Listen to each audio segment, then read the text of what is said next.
these 4 rules plus quantify negation are the extra rules that you need to do proof in predicate logic. Proof in predicate logic is just like proof in non-predicate logic, the stuff that you did before we started predicate logic, plus dealing with quantifiers. As I said last time, you can already do proof in predicate logic. You can even do proof with quantifiers before you even learn any of this stuff. So, for example, suppose you have an argument that looks like this. If something is P, then everything is Q. Second premise, something is P. Conclusion, everything is Q. How would you prove that? Modus ponens. Because you have a conditional, you've got the antecedent of the conditional, and the conclusion is the consequent. So yes, you could prove that already. So that is something that involves quantifiers that you already know how to prove. And in fact, if you have something that doesn't involve any quantifiers, then you don't need any new rules, even if it has predicates. If you had like, if PA then QB, PA conclusion QB, in other words, it would just be names and predicates, then you don't need any of these extra rules. So the extra rules that we're learning are just to deal with quantifiers. Now, how many inference forms have you learned already? Are there in regular non-predicate logic? How many inference forms? Modus ponens, simplification, addition, those guys. 9. Well, you're going to learn 4 more. These 4. So making a total of 13 by my calculation. Unlucky for some. How many rules of equivalence? De Morgan's law, exploitation, implication, those guys. How many rules of equivalence are there? 10. How many for predicate logic? How many extra for predicate logic? 1. And you've already learned that, and it's what? Quantify negation, or as I call it, magic hopping tilde. Quantify negation, we talked about it last time. I'll just recap. It's dead easy. The trick is not overcomplicating things. Let's do it on the board first. Yeah. So, yeah, as I said, with quantify negation, just don't overthink things. Suppose you have something like this.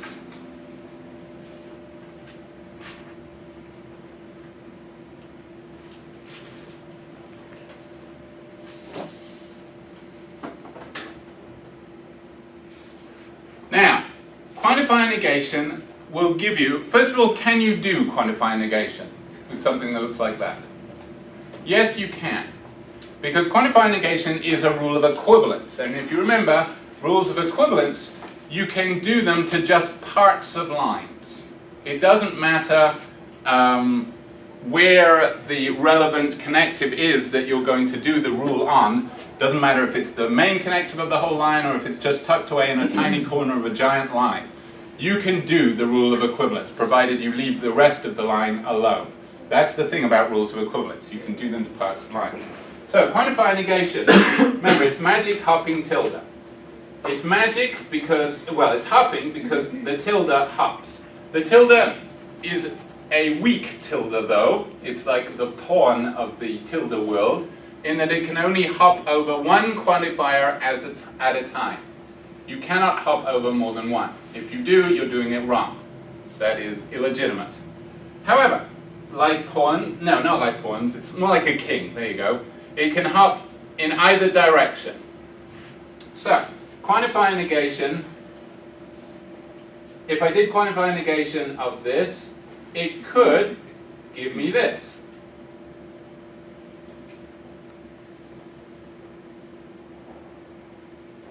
That should be, there shouldn't be a gap there. I just spaced it wrong. The tilde should be right next to the L. But you see what's happened. The tilde has hopped over the existential quantifier. And because it's a magic hopping tilde, it has change the quantifier it hops over. Sprinkles magic pixie dust. So, all that happens is the position of the tilde changes, and the quantifier that it has hopped over changes type from an existential to a universal. Alternatively, it could hop the other way. That's equally allowed. So then, if it does that, what do I do next? What's this? Existential. Why? Because it was universal, but it's been hopped, and then this one remains existential because it hasn't been hopped over. There you go. That's quantify negation. Don't overcomplicate it. All that happens is the position of the tilde changes from one side to another of the quantifier, and that quantifier changes type. Everything else in the line remains unchanged. Okay? All right. Now we're going to learn the 4 new inference forms. Now, let's remind ourselves of what is distinctive about inference forms. Let's talk about simplification, because that's the simplest of the inference forms. Can I do simplification to that? Yes. What would it give me? P, or alternatively, Q. Can I do simplification to that? No. No, I cannot. So that's what's different between rules of equivalence and inference forms. Inference forms, you can only do them if the entire line has the relevant connective, if the main connective is right. So with simplification, the main connective has to be conjunction. Here, the main connective is the tilde, the negation. So you cannot do simplification to that line. All right. The same restriction applies to our 4 new rules. Now, there are 2 types of thing that you're going to be doing. And it's not these 2, it's these 2. Instantiation and generalization. What are they? Well, instantiation is getting rid of quantifiers. You tend to do that at the beginning of the proof. Generalization is adding quantifiers. You tend to do that at the end because your conclusion is usually something with quantifiers and you need to add them. So the way that proofs in predicate logic tend to go, this is not universally true by any means, but they tend to go like this. First, you get rid of a bunch of quantifiers by instantiating, then you do the proof as if it were a regular proof, just like proofs you've done before, involving none of the new rules, except maybe no, if you've gotten rid of the quantifiers, you're not doing quantify negation. And then at the end, you add them back. So the rule that adds quantifiers back is generalization. And it's clear why it's called generalization, because you're going from a specific claim that involves just a name, and names, remember, refer to definite individual things, to a more general claim, because you've added a quantifier. You're becoming more vague, as it were. When you generalize, you become vaguer. Now, you might think that the opposite would be called specification or something like that, and it might have been, but instead it's called instantiation. Why is it called instantiation? Well, an instance, that's right. You have, all of you, I'm sure, come across the phrase, for instance. What does it mean? When do you say, for instance? When you're about to provide examples. When you're giving a specific example of what?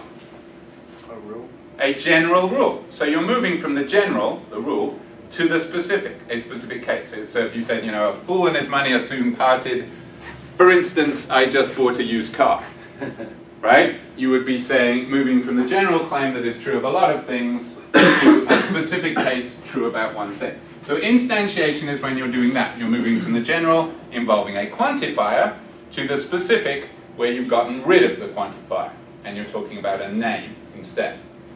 Okay, so there are 2 rules that apply to both kinds of instantiation, both universal and existential.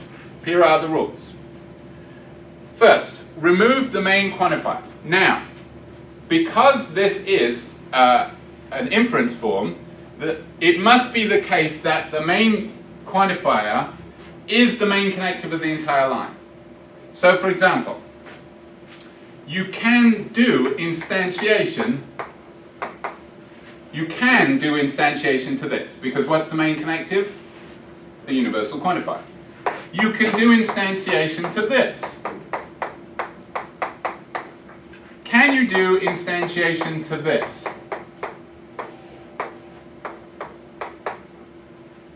Can you do instantiation to this? No, you cannot. Why not? It doesn't play around the whole line. Because the main connective is not this, it's the conditional. So you can't do instantiation to this, you can do instantiation to this, you can do instantiation to this. Because you can only do it when a quantifier is the main connective of the whole line. Can you do it to this? No, you cannot. Why not? Because the tilde is the main connective. However, if you do something first, it will result in something that you can instantiate. What is the something? Quantify negation. You hop the tilde over and then you will end up with an existential quantifier as the main connective. So this is equivalent to something that you can then instantiate, but this cannot be instantiated because as it stands, the tilde is the main connective. Okay, that's very important. Remember that. So, if you're wondering whether or not you can instantiate a quantifier, first of all, is it at the far left? Far left. So this one is not at the far left. The tilde is to the left of it. Number one, is it at the far left? That has to be true. But also, it must have the entire line in its scope, because this is at the far left, but you can't instantiate it because it only applies to the antecedent. If it had parentheses around it, then you could. So those two things has to be true for you to be able to instantiate the quantifier. It has to be on the far left, and it has to have the entire line in its scope. Okay? So that's all packed into rule number one. It must be the main connective of the entire line for you to be able to instantiate it. If it is, then you can do it, and you remove it. You remove it. That's what you do when you instantiate. So you remove the main quantifier. So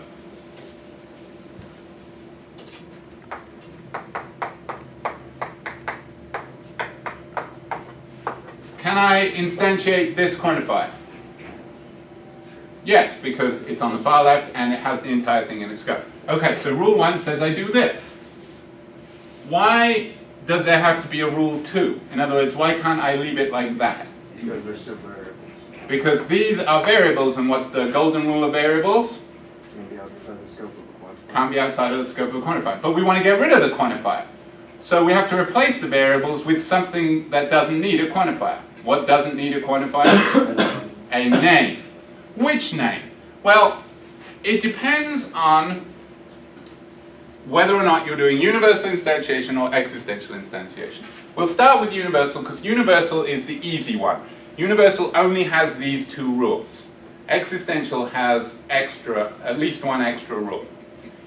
So, let's say we have all frogs are green. In fact, let's why do we need universal instantiation? Because without it, we cannot prove this valid argument. It's our old friend, all frogs are green, Kermit is a frog, conclusion Kermit is green. Now we know that's a valid argument. If it's a valid argument, we should be able to prove it. Now, it's obviously going to involve modus ponens, right? Because it's very similar to that one that we just looked at. It's very similar to this one that we solved with modus ponens. But the trouble is, we can't just do modus ponens straight up here.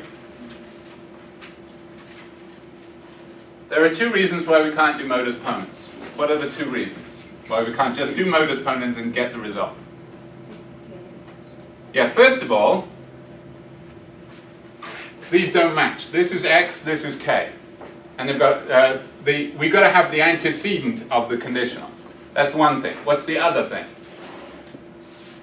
What? The conditional isn't the main connective. Right. Modus ponens is an inference form, so you have to do it to the entire line. So this would have to be a conditional. But it isn't a conditional. A conditional has the conditional as the main connective. What's the main connective of this line? the quantifier. So, obviously I'm going to, at some point in this proof, do modus ponens, because that's how I'm going to end up with this. But I can't do it right away. I have to get rid of this quantifier first. How am I going to get rid of it? Using instantiation. What kind of instantiation? Universal. Universal, because It's using a universal quantifier. because it's a universal quantifier. Now, so universal instantiation involves two steps. First, removing this. Second, replacing this variable with a name. What name can I use? Anyone you want.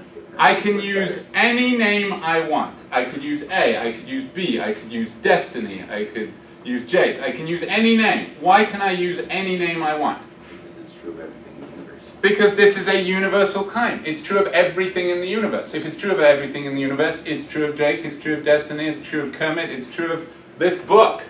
Right? It's true of everything.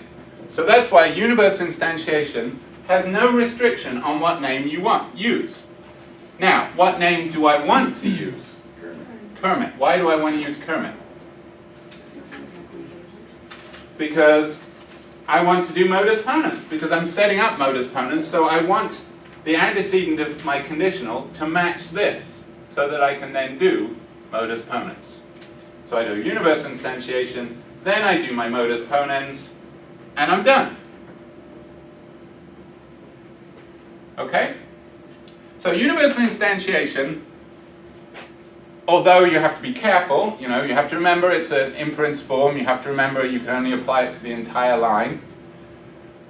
Other than that, it's fairly straightforward, and it's fairly obviously valid. Let's give a simple instance. Suppose I am what's called a materialist, which in philosophy doesn't mean I just care about money. It means that I believe that matter is all there is. I don't believe that there's anything like souls or mind as a distinct substance. So I would believe this. Everything in the universe is material. Well, let's call this bottle Billy Bottle. Why does the move from this to this, why is that obviously valid?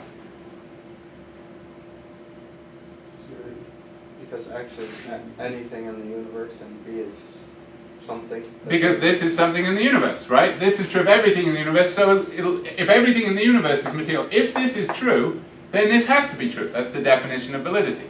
If the premise is true, the conclusion has to be true. It's impossible for this to be true and this to be false. So universal instantiation makes obvious sense. If everything has a predicate, then whatever name you choose to put there will have that predicate. Yeah?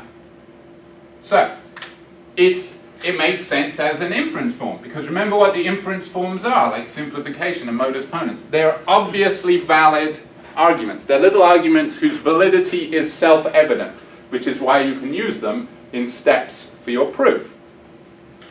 So universal instantiation fits, it belongs. Yeah? Nod your heads, it makes me feel better. Alright. The next one that is obviously valid is the other easy one, which is existential generalization. Alright, now it's not instantiation, it's generalization. So what are the rules of generalization? Well, here are the two rules that apply to both kinds of generalization. And they're the only two for existential generalization. First of all, you're going in the other direction. You're adding a quantifier. And of course, because it's an inference form, you're adding the quantifier that is the main connective of the entire line. So that means you're adding a quantifier to the extreme left of your line, and it has the entire line in its scope. I know, it's exciting. Okay, so that's the first step. It's the opposite of instantiation. Instead of removing the main quantifier, you're adding the main quantifier. And instead of replacing all variables with a name, you're replacing all instances of a name with the variable that the quantifier you just added applies to. Now, what do I mean? That we still have to be careful. Even with just these two rules, we have to be careful. First of all, we have to be careful that we add the quantifier that is the main quantifier. So I cannot have, you know, like PA, therefore QB. I can't do this.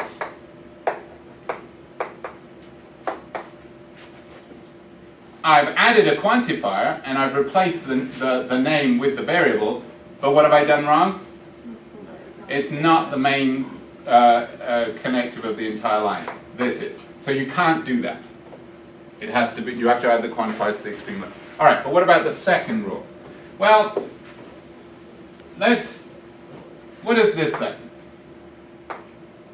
L, big L, little r, little j. What does that mean? Romeo loves Juliet. Romeo loves Juliet. Now, if we're existentially generalizing, we're replacing a name with a variable. Which name? And the answer is whichever one we want. So I could do this. What does that say? Something loves Juliet. Now, is that, if this is true, Romeo loves Juliet, does this have to be true? Romeo loves Juliet is true. Does it therefore follow that something loves Juliet? Yeah. Romeo Why? is something. Because Romeo is something. Names obviously refer to things. So if a name refers to something, then it's a something. So if Romeo loves Juliet, then something loves Juliet. I'm just getting less specific, right? I'm generalizing. I'm de-specificizing, which we call generalizing.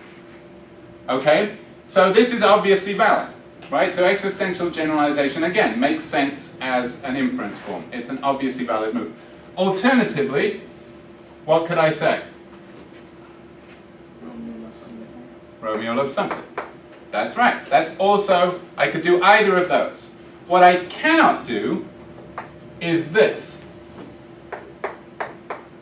Replace both R and J at the same time with a variable. Why not?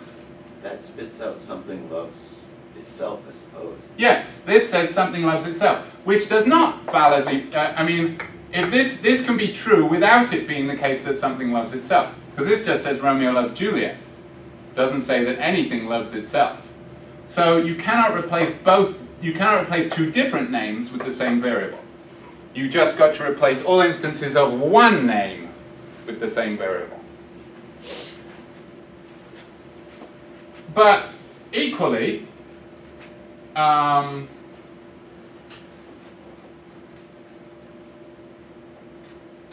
see.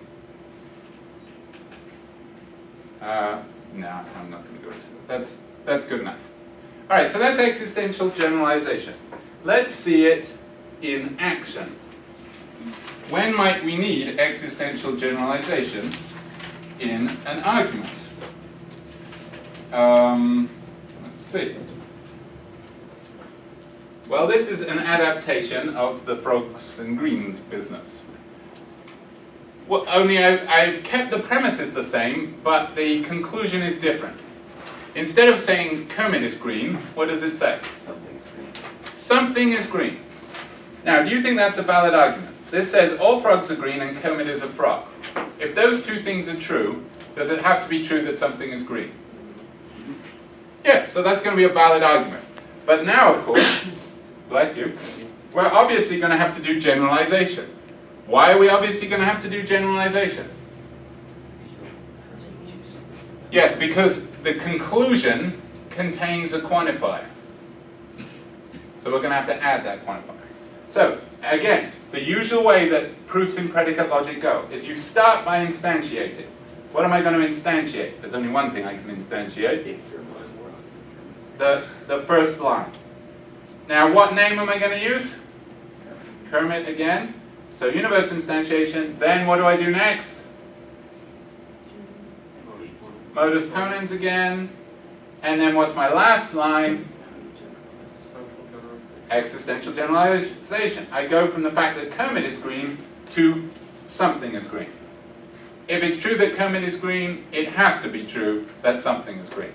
It's obviously valid. Yeah? So that's how you'd use existential generalization in a proof. Easy peasy? Oh yes, it is. Okay? Make sense? All right. Now, let's get, so we've done two. We've done an example of instantiation, universal instantiation, and we've done an example of generalization. Let's do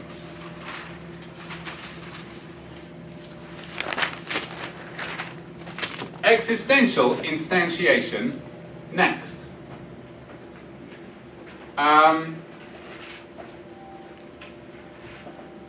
Okay.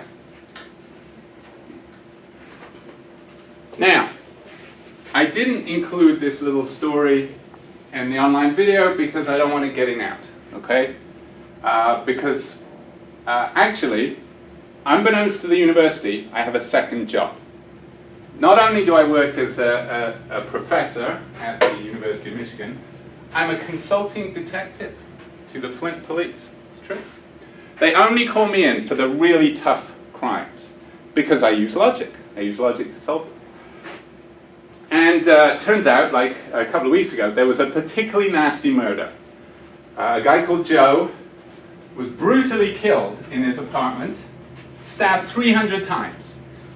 So, yeah, I know, it's horrible.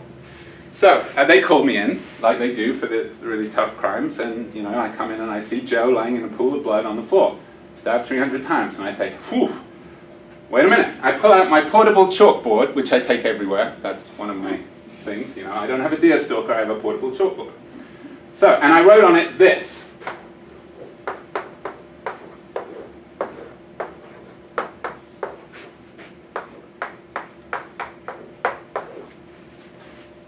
And I showed this, and the police were very impressed until I explained what it means. What does it mean?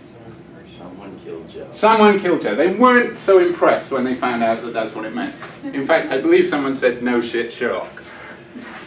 Okay, you know, it's not a suicide. He stabbed 300 times. But I said, you know, I have to do this. This is just the first step. You're going to be impressed by the next step because I'm going to solve the crime. I'm going to solve the crime with a single step. And that single step is existential instantiation. Now, existential instantiation works like this. It's instantiation, you remove the quantifier. And of course, it's an existential one. And then what do? You replace all variables with the same name, and the name is in fact Don. So I'm sorry, Don, they're coming to get you. I told the police, I've solved the crime, and you're it. Had to be someone, Don. Now, what are you going to say in your defense when I told them to wait till the end of the class and not make a scene. So, what are you going to say in your defense when they come for you? Other than looking for actual evidence, physical evidence for But the look, situation? I solved it using logic. That's instantiation. If that was universal instantiation, that would be perfectly okay. I removed the quantifier, it was the main quantifier. I replaced all instances of the same variable with the same name. It just so happened to be your name. Those are the breaks. You know, don't try and deny it. Just because it was someone, it Just doesn't mean that it was me. Right.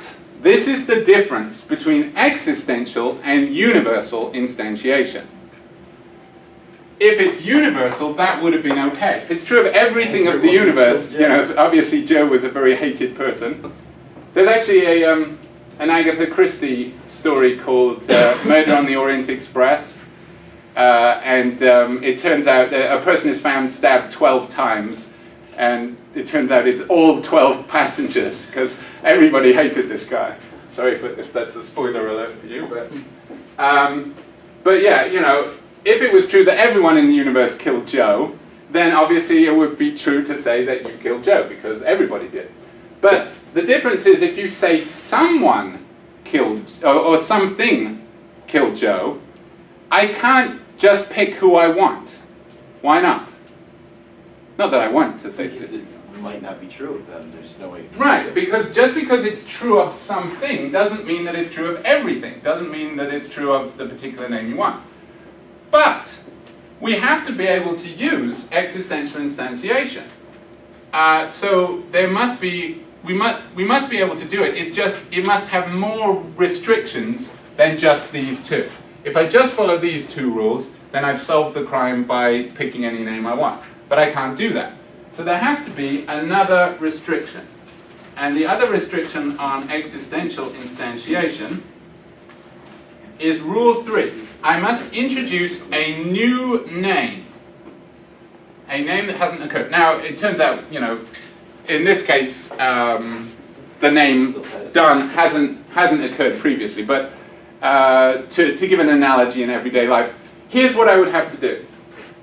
I would have to use, here's would be a legitimate instance of existential instantiation. If I said, okay, I'm going to tell you who killed Joe. It's the stabicizer. I know him by his handiwork, right? He stabs 300 times. Why is it okay to say the stabicizer killed Joe, but it's not okay to say Don killed Joe? Because you just named that random someone by the name the stabicizer. In other words, I'm introducing the name to refer to whoever it is killed Joe. Think of the name Jack the Ripper. Who's heard the name Jack the Ripper? Who's Jack the Ripper? Some killer from England. Well, what do we know him for? Or her? Be Jacqueline the Ripper.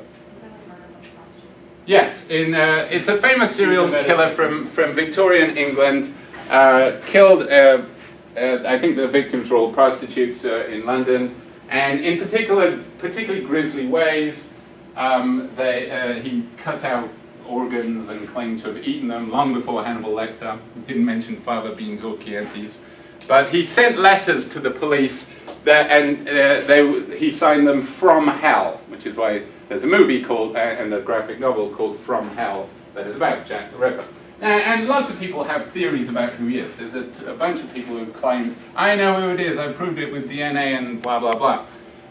But the fact is we use the name Jack the Ripper without actually knowing who it is. But it's still a name that functions like a name because it picks out whoever it was killed those victims in Victorian London. So, think of the name introduced by existential instantiation like that. You've got to introduce a new name. You can't use a name that's come before. So, here's the argument I want to prove. I want to prove that this is another variation of the argument I've been using. I mean, the difference is this is existential. So this says all frogs are green. This says something is a frog. Conclusion, something is green. Again, that sounds perfectly valid. It is perfectly valid. So, but in order to prove it, I'm going to have to instantiate this so that I can then do modus ponens.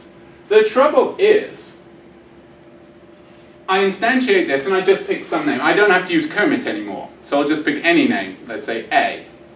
Whenever you don't have to match a name, you just use A or some name. You don't have to use A, but usually just people pick the first letter in the alphabet. So I instantiate this and I say, it's true of A. If it's true of A that it's a frog, then it's true of A that it's green. But, problem. Now, I want to instantiate this, but I can't say FA. Why not? Because it's already occurred. Because the rule 3 says you must introduce a new name. You cannot use a name that has occurred before. And when they say occurred before, they mean above it in the proof. So immediately above this occurs the name A, so I would have to use B. What's the problem? Well, that B doesn't say anything about if FA then GA. Because what I want to do is I want to do modus ponens, but I can't do modus ponens because this is not the antecedent of this. So I'm screwed. Well, I'm not screwed. I just have to employ better tactics. What should I have done first? Not you, Don. I don't allow accused killers to talk. Yes? Do an existential instantiation and then the universal. In other words, yes, if I do the existential instantiation first, before the universal, like this, you mean? Good idea. I'm sure you had it too. What's the difference? Why am I allowed to use A here, but I'm not allowed to use it here? So it hasn't occurred before. Because it hasn't occurred yet, because I do it before the universal. Now I do the existential first, and then I do the universal. But wait a minute, why am I allowed to use the name A here? Because It's occurred before. Instantiation doesn't have that rule. Right, because I'm doing universal instantiation, and universal instantiation doesn't have that restriction. Because universal, this is true of everything in the universe, including A. So you can match names that have occurred before when using universal instantiation. You can't do it using existential. So, good rule of thumb that you might want to jot down. Do the existential instantiations first.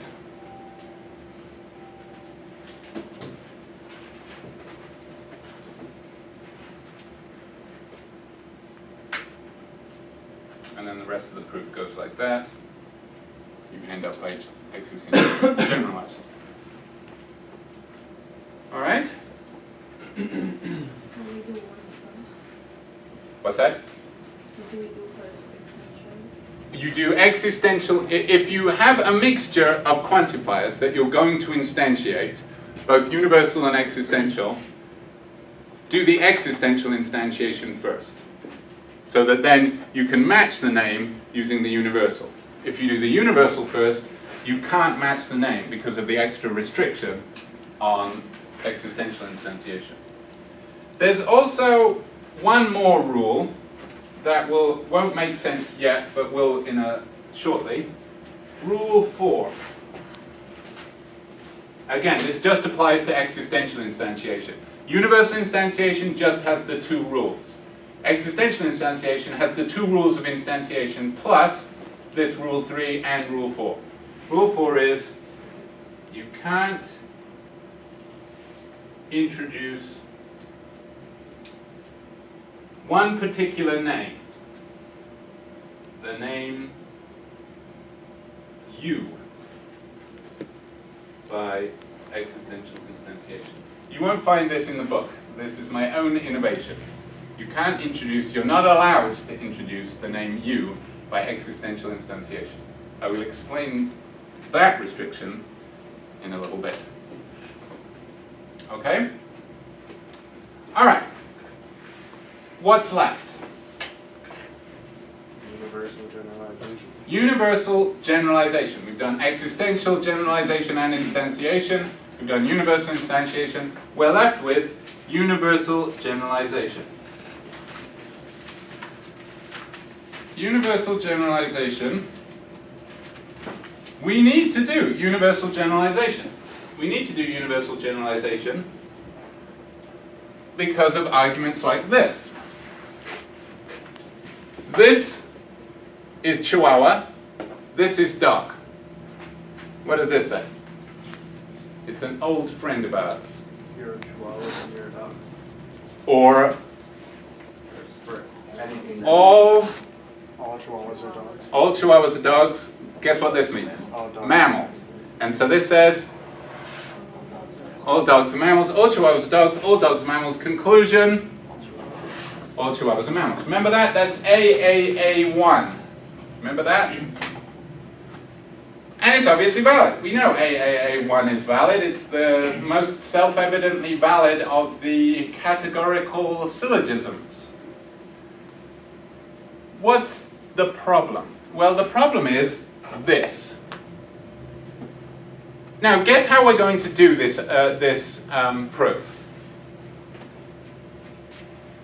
How are we going to get the link between C and M? C occurs here, M occurs here. How are we going to get them together? We're going to use what rule?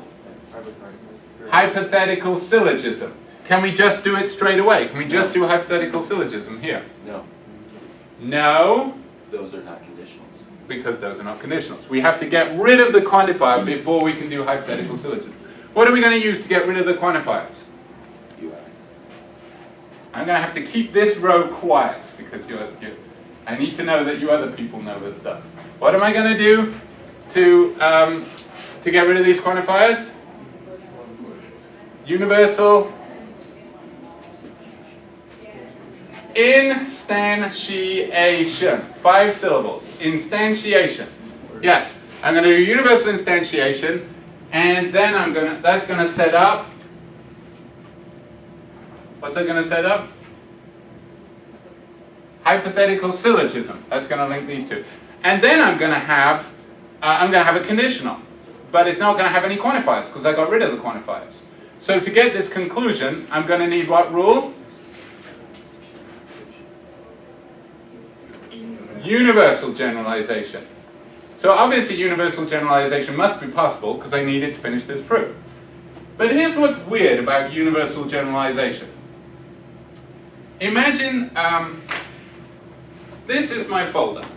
My folder's name is Aloysius. Okay? Not everybody's folder has a name. This one does. Aloysius is red. True, right? So, how do I symbolize that? I write this. Aloysius is red. Now, if universal generalization worked just like... Now, existential generalization, if I did existential generalization, that would produce this. What does that say? Something's red. Something is red. That's obviously okay, right? That's a valid move. But universal generalization, if it followed just those rules, would produce this. What does that mean? Everything in the universe is red. That's not true. So we have a problem. This is true, this is false. That's the definition of a valid argument. I'm sorry, of an invalid argument. The premises are true, the conclusion is false. So, but universal generalization is supposed to be an inference form. It's got to be valid. So there must be an extra rule that prevents me from doing this, because this is not allowed. And here is the extra rule, or at least my version of the extra rule. You may only generalize from the name you. Oh, we mentioned that earlier. You may only generalize from the name you.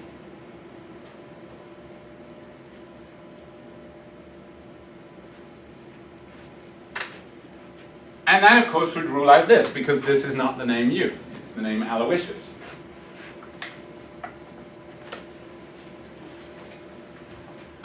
So, with that in mind, knowing that I'm going to universally generalize. How do I know I have to do universal generalization in this as part of this argument? This row, quiet. What's that? Because I look in the conclusion. The conclusion has a universal. I know that the conclusion tells me I'm going to have to do universal generalization. So thinking ahead, right now I'm about to instantiate this. What name shall I pick? What's that? That wouldn't be thinking ahead. You. Why do I use the name you? Because I just worked out I'm going to have to do universal generalization, and because of this rule, that you may only universally generalize from the name you. There you go. I do universal instantiation twice, both with the name you, then I universally generalize from the name you. Now, why am I allowed to universally generalize from the name you, but I'm not allowed to universally generalize from the name Aloysius?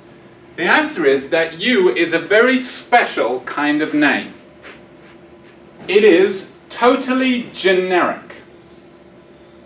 Who's heard the word generic? Who is prepared to say what it means? I could attempt to. Yeah? Generic means it's like really sort of overly cliche. That's not a good way That's to one put way it. it's being used, yeah. Jordan? Isn't it just like the simple, like just the Front of the mouth. Yeah, you think of like generic. You hear it in prescription drugs is when you hear about it most. Generics are non-brand names. So brand name would be Tylenol, generic would be acetaminophen, right? Okay. Well, that's a little bit misleading. Think of the name as here's a name. Here is a name for you.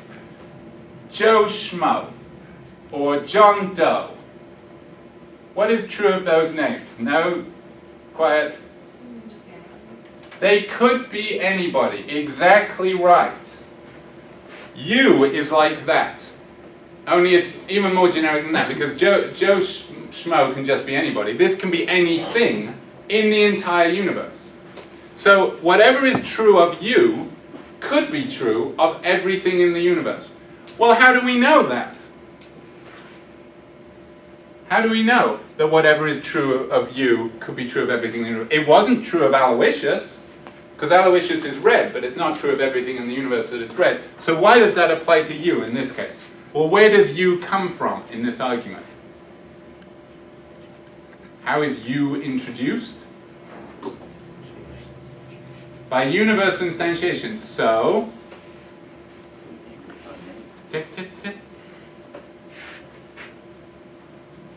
it comes from a claim that is true of everything in the universe. If it's true of everything in the universe, then we could have picked any name, and it would have been true. Because it is true of everything in the universe. So we pick a special name to stand for anything. Right? It's like when you say, Joe Schmo loves pork rinds. That's a way of saying everybody loves pork rinds, which is not true, but you know. But if you say, you know, Joe Schmo breathes air or something, it's a bit like the whale in A Whale is a Mammal. Which whale? Could be any whale, because that's a general claim. So the name U is sort of a dummy variable. It's a stand-in for anything in the universe, which is why what is true of U is true of everything in the universe, which is why you can universally generalize from U. And you can't universally generalize from Aloysius, because that's not true of Aloysius. What's true, Aloysius is a determinate particular individual. He has some features and he lacks others. Whereas U is totally generic, it lacks all distinguishing features. What is true of it could be true of anything.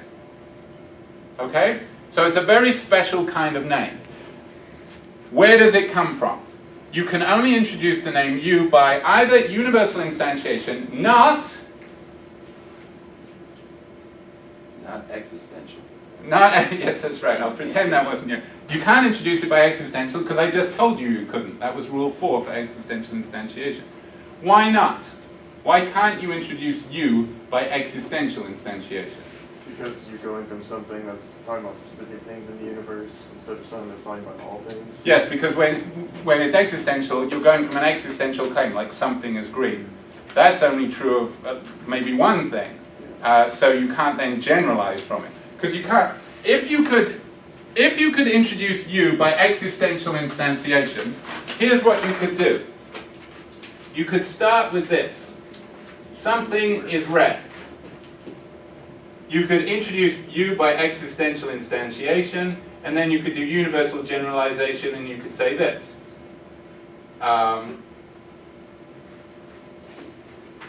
This is true, this is false. So we must break, it must be the case that you can't get to this from this. There are two ways to stop this. One way is just to say you can't universally generalize from the name introduced by existential instantiation. That is to block it here. My way of doing it is to block it here. You cannot introduce the name U by existential instantiation. But you've got to block this move. You can't go from something is red to everything is red. Because something is red is true, everything is red is false. We mustn't allow that move. So my way of blocking it is to say you can't do this. In the book it just says you cannot universally generalize from a name that has been introduced by existential instantiation. But then you have to check back, well, how is this name introduced? Whereas I think it's simpler just to say, let's use the name U when we want to universally generalize. Okay? Oh, what is the other way you can introduce the name U? Assumption. Remember those? When do assumptions happen? As part of what? Conditional proofs. Conditional proofs. Or reductio ad absurdum. Okay. Let me give you an example.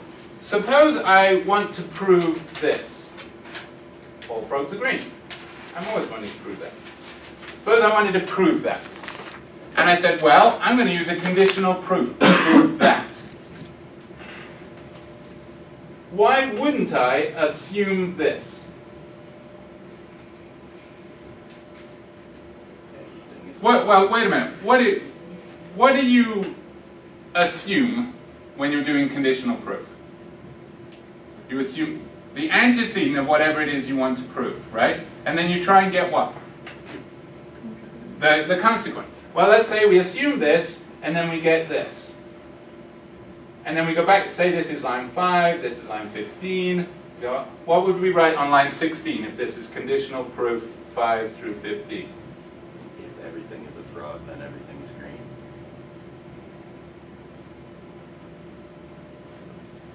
I wanted to What prove you're looking this. for. I wanted to prove this. Have I proved that? No. No, because this, what is the main connective of this?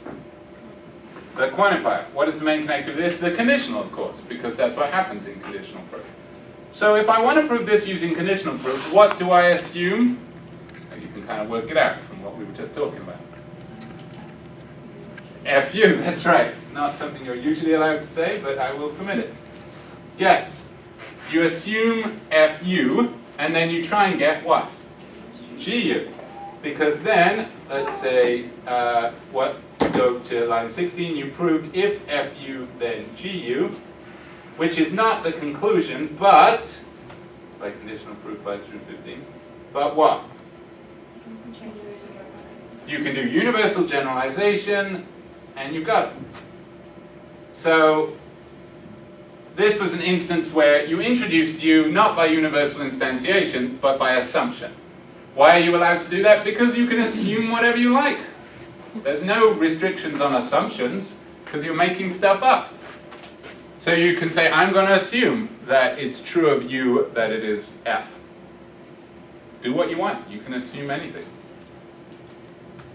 Okay, so those are the two ways you may introduce the name U. By universal instantiation or by assumption. Well, you may not introduce the name U by existential instantiation. All right, let's test to see if we've got this. And maybe Charbel saw this coming because he vanished. Let's see, what page do we want? We want page, yes, page 434.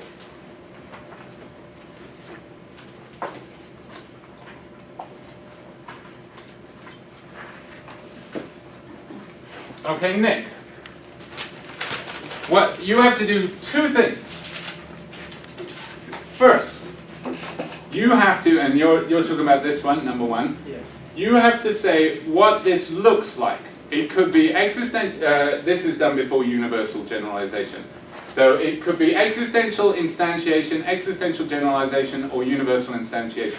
You have to say what it looks like. Universal instantiation? I disagree. Oh, wait. You're right about one thing and wrong about another. Existential instantiation. Yes. Why is it instantiation? Because it has something. Well, no, that's why it's existential. Why is it instantiation? Why is this instantiation? Because you're moving from the general to the specific. So that's instantiation. Okay, and it's existential instantiation because of the something? yeah, because you're getting it's instantiation if you get rid of a quantifier. It's existential if you get rid of an existential quantifier. All right.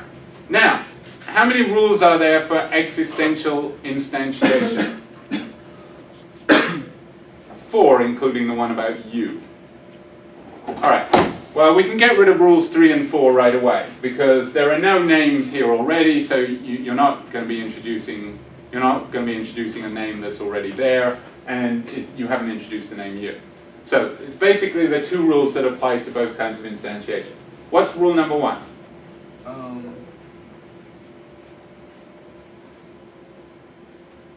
When you're instantiating, what do you do first? Get rid of the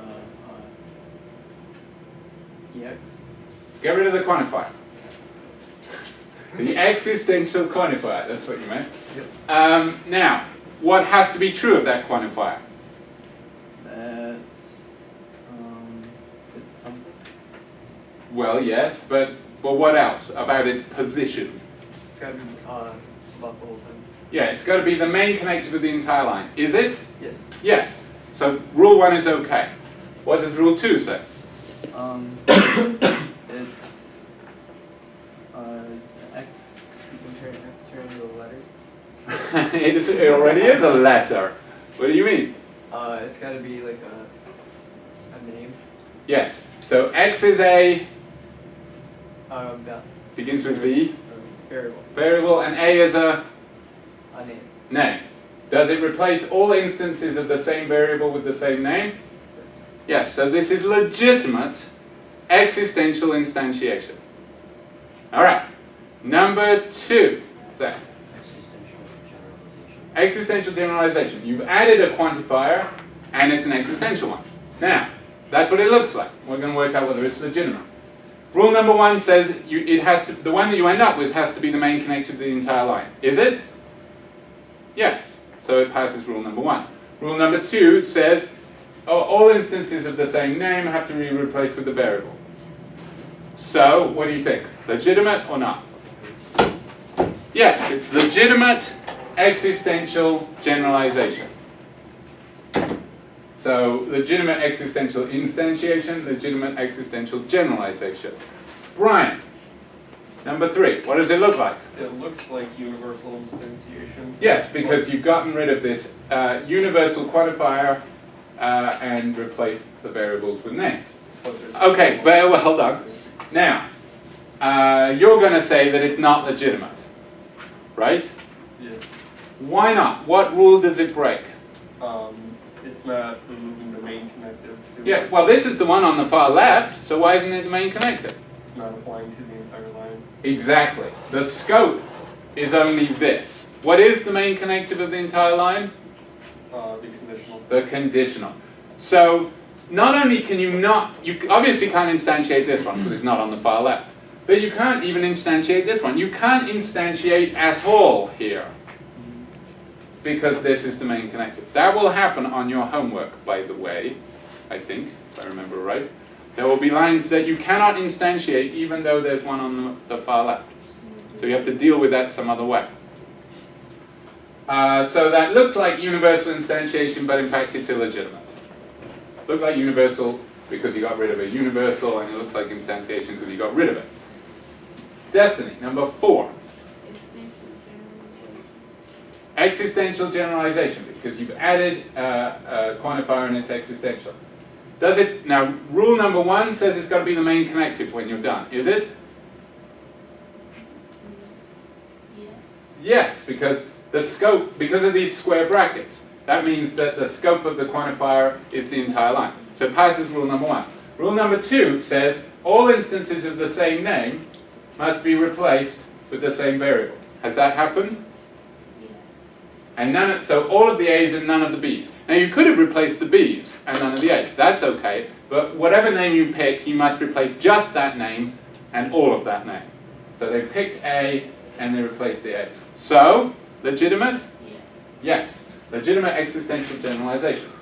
All right. Number 5. Eric. Universal generalization. Universal generalization? Actually, neither, in fact. So if it's neither, what does that make it? Existential Instantiation.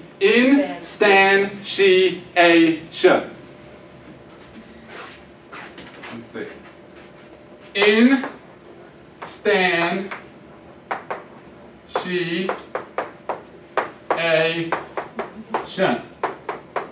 That's how you say it. I would do a bouncing ball if I could.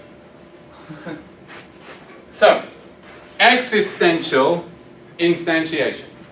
Is it legitimate?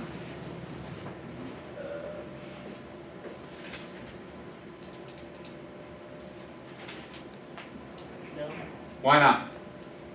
because it doesn't have access to the entire line. Yeah, the scope, you're getting, it is the one on the far left, so that's good. But it has to be the one on the far left and have the entire line in its scope. But it doesn't. The scope of this quantifier is just this. What's the main connective of this line? The conditional again, not the quantifier. Okay, so that's illegitimate. Charbet. Now you're back. Number 6. Is it universal instantiation? Certainly looks like it, because you've gotten rid of a quantifier and it's universal. Is it legitimate universal instantiation? First rule.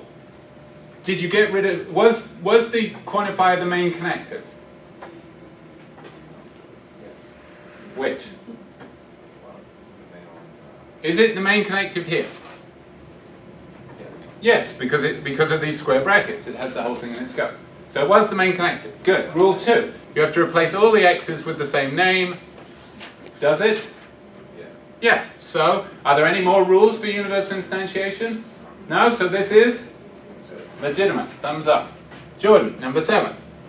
Universal instantiation. Yes, certainly looks like it. First rule. Does it? It's universal. It's instantiation because we got rid of a quantifier. It's universal because it's a universal. Now, does it have the entire line in its scope? Think of it like a tilde. This one obviously has the entire thing, and if you put a tilde in front of that, would that imply to the entire line? Yes. Yes. So then this one does too. Yes. So the answer is yes, it does have the entire line in the scope because of these square brackets. So it passes rule 1. Rule 2 says you've got to replace all x's, all and only x's with the same name. Have you? Yes. Here's an x, became an a. Y stays the same. Here's an x, became a. Y stays the same. Here's a y, stays the same. X becomes an a. Yes. So, yes, it's the legitimate universal instantiation. All right. Number 8, Samantha. Existential instantiation, no, because the name. Very good. If this was a universal quantifier, would it have been okay? In other words, does it follow the 2 basic rules for instantiation? Yes, it does. It's the main connective, and it replaces all instances of an x with the same name. So if this was universal, it would be okay. But because it's existential, it's not okay, because, what did you say? Because the name has already occurred. And the extra restriction on existential instantiation is you can't use a name that's already occurred. Yes? So can you use like a different letter? Yes, if this was a B, it would be fine. So if this was PB and QB, that would be legitimate. But because A already occurs, you can't use A. All right. Jake, number 9. Universal. Nope. I'm going to stop you right there. It's not universal. It's not So what is it? existential. Existential what? Are you adding a quantifier or taking one away? No. You're adding a quantifier, you're getting more general. So it's existential generalization. Here it is. You've added that quantifier. Is it legitimate? Yes or no? Yes. No. Why not? Why isn't it legitimate? What's that? Yes, because you haven't if you add one, it has to be to the far left and have the entire thing in its scope. It's been added here. That's not allowed. Okay, so that's illegitimate existential generalization. Number 10, Zainab.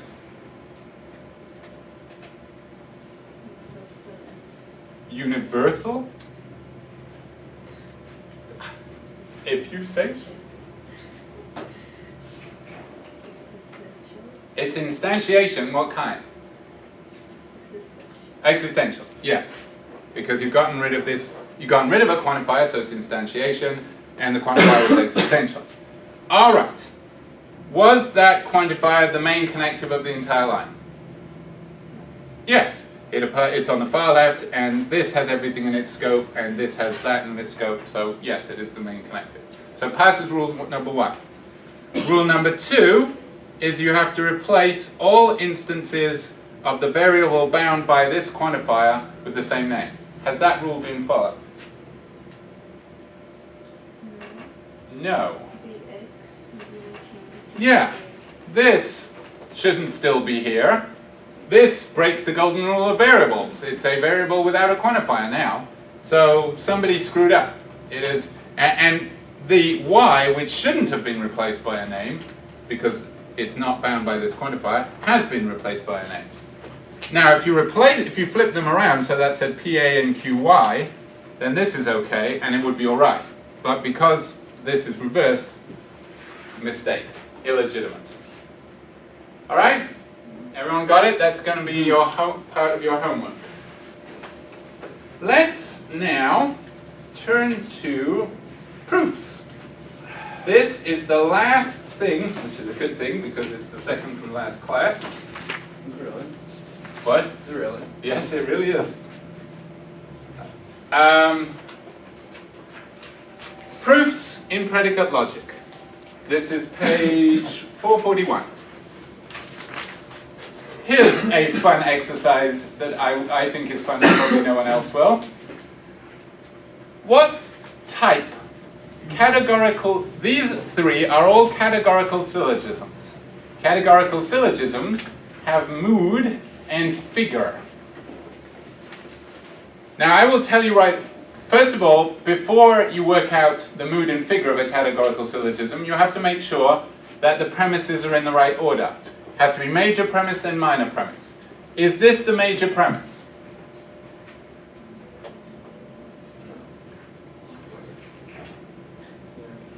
Yes. It's the top one. Well, no. No, that doesn't mean it. It should be the top one. But what must it contain to be the major premise? The major And what is the major term? QX. Yes, because it's what comes at the end in the conclusion. And there it is. So what's the middle term in this case? PS. P. Because P occurs in both premises but doesn't occur in the conclusion. Remember that? What type is this? A, E, I, or O? A? No. I. So this is A, I. Remember your spiky hair? 3. Both the middle terms are on the left. So this is A, I, 3. What about this one? E, because it's universal negative. E, A, E, 2, because Q in this case is the middle term, and it's on the right. So A, 3, A, E, no, E, A, E, 2. What about this one? E, I, O, the old MacDonald syllogism. 1. E-I-O 1. Yeah, so these are all categorical syllogisms, our old friends from before the midterm. Let's prove one of them. Let's prove the first one. A-I-I. Let's see, where is it?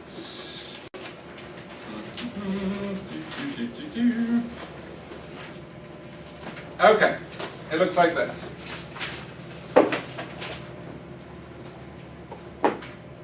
That's what we got, right? I'm going to make a mistake, and you're going to call me on it. Here's my mistake. Tell me what the mistake is.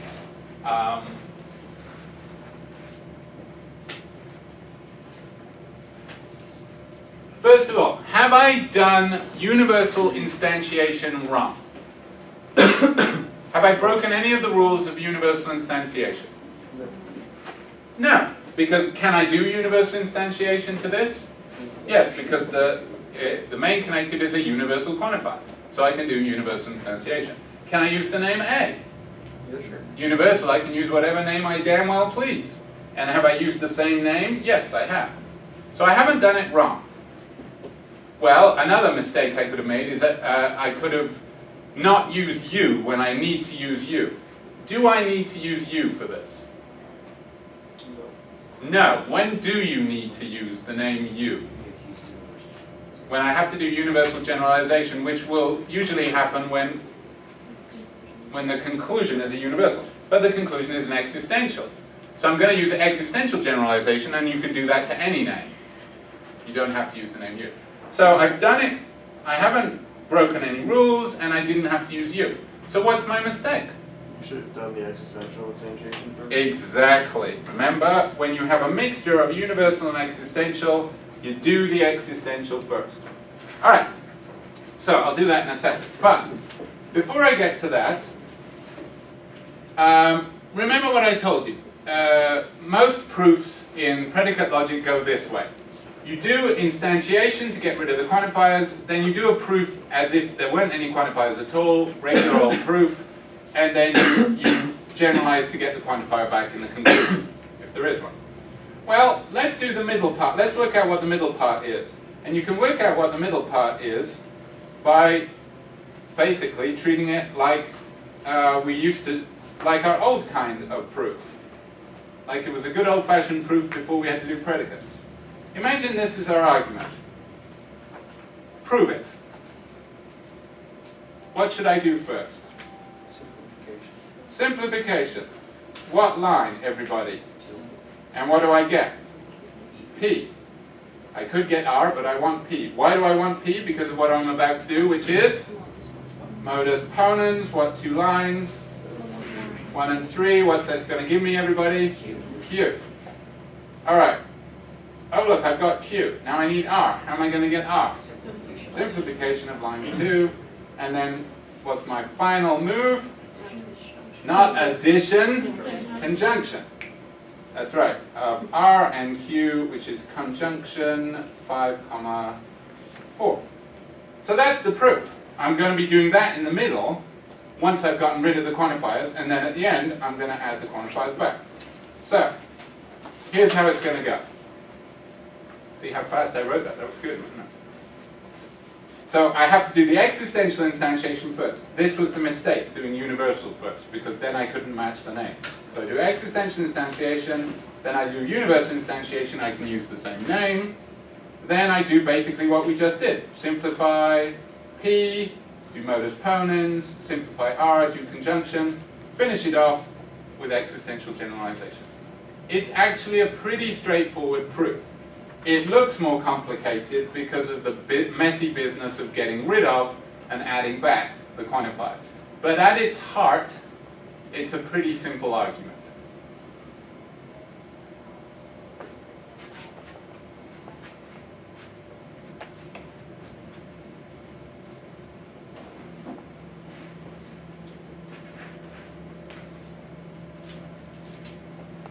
Now, as we've got like a minute or so left, I'm going to do number 4, because that's a little bit different.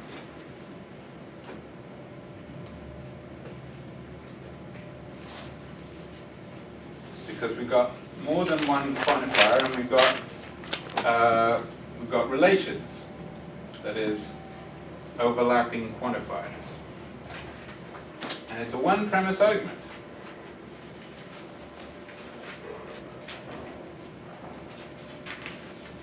Now, in number 4, suppose P stands for blank pushes blank. What does this say? Something pushes everything. This says something pushes everything. God, presumably, the prime mover. What does this say? Everything is pushed by something. You can derive this from this, but not the other way round.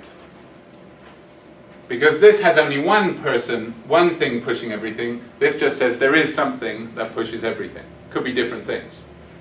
All right, how are we going to get to this from this?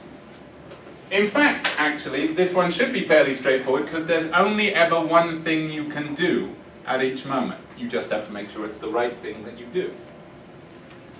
What is the only thing I can do to premise 1?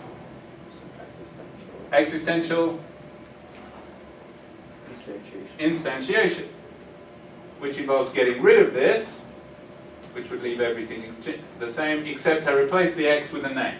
Let's use A, because we're incredibly unimaginative. Now what? So that's existential instantiation 1. Now what? What's that? If I do existential generalization, I'll end up with something with an existential one. I'll be back where I started. But I want something where the main connective is the universal. So what is the last thing I'm going to do? Universal generalization. Universal generalization, because I'm going to end up with that. So What do I do next? Universal instantiation. Right. And because the last thing I'm going to do is universal generalization, what name am I going to use? U. So that was universal instantiation, line 2. And we end up with the first name of a Spanish power forward. All right. Only people who follow basketball will know what the hell I'm talking about. All right, now what?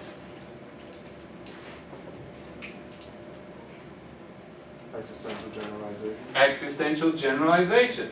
What variable shall I use, x or y? X. X, because I'm doing existential generalization, and this is the existential quantifier. So existential generalization 3 is going to give me, I'm not going to existentially generalize from U, because that would be a waste. So I'm going to have PXU. Now what? Everybody, what's the last thing I do? Universal generalization. I universally generalize from U, and I'm going to use the Y, and I get this. Yeah, that's, every single one of them gets used. Isn't that nice? Everybody gets a turn. All right, be gone.